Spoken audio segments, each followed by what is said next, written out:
Welcome to Keep Up Educational. I hope you're ready to learn something new today. In this video, we talk about the marketing environment of a company. To begin with, we need to see the big picture. So let's see the fancy definition of the marketing environment. The marketing environment is made of all the forces and actors outside marketing that affect the marketing management ability to build and maintain successful relationships with the target customers. So this was the fancy definition. Now let's take it and break it down into pieces.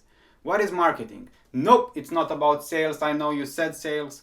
Marketing is about delivering customer value, okay, and creating customer value in order to satisfy needs, wants, and demands of the customers. If you don't know what the needs, wants, and demands are, there is a video down in the description or should be an annotation right here about it. So, marketing wants to satisfy customer needs, wants, and demands.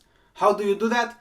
Well, by delivering customer value. How do you know what you have to deliver and how do you meet all those needs? Well, by building and maintaining successful relationships with your customers. So basically the marketing environment, it's everything else outside your company that makes it harder for you as a marketeer to get to where you want. And there are two sides of the marketing environment that you need to know about. There is the micro environment and the macro environment. Let's talk about that.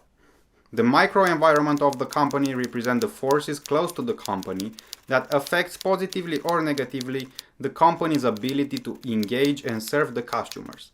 Therefore, you have the company itself, the suppliers, marketing intermediaries, competitors, the public, and the customers. Because the microenvironment of the company is quite complicated, actually it's not really complicated, but it's quite complex. We will make this video dedicated for it. And I made it easier for you. I just made the following model. You will see, write it down, think about it, and later in this video I will explain it for you.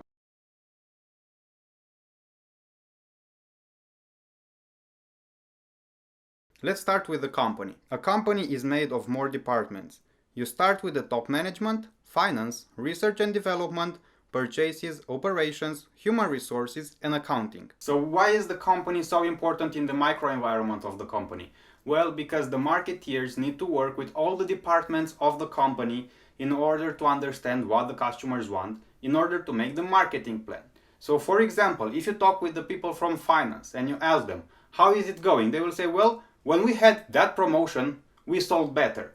So this means that maybe your prices are a bit too high for what your customers want. If you go to research and development, they will give you another direction and say, well, we think the customers want that. So you as a marketeer take all this information and make the marketing plan with it. That's why it's important that the company is in the microenvironment and you consider it. The next point in the microenvironment are the suppliers, and you want to be quite careful with them because if your suppliers have a problem, then you have a problem. Let's define what the suppliers are.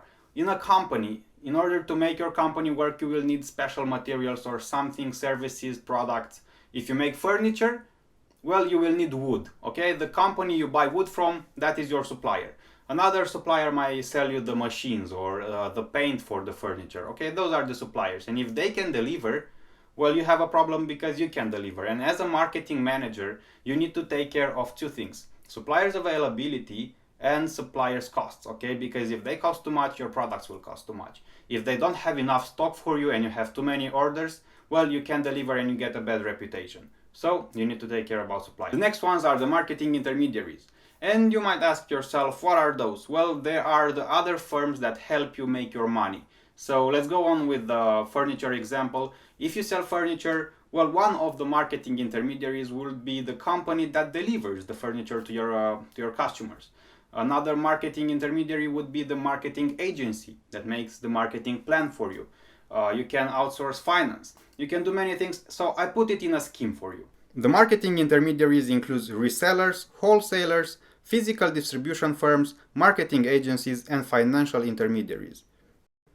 Just like suppliers, the marketing intermediaries are firms that you need to have a good collaboration with, otherwise you might have a problem. The next force in the microenvironment are the competitors. Remember, what is marketing about? No, it's not about making a sale. It's about delivering customer value in order to satisfy needs, wants, and demands of your customer. And you need to do it better than your competitors, right? One thing you have to remember, there is no marketing strategy that works for every company. Let's go on. Let's start with the fancy definition.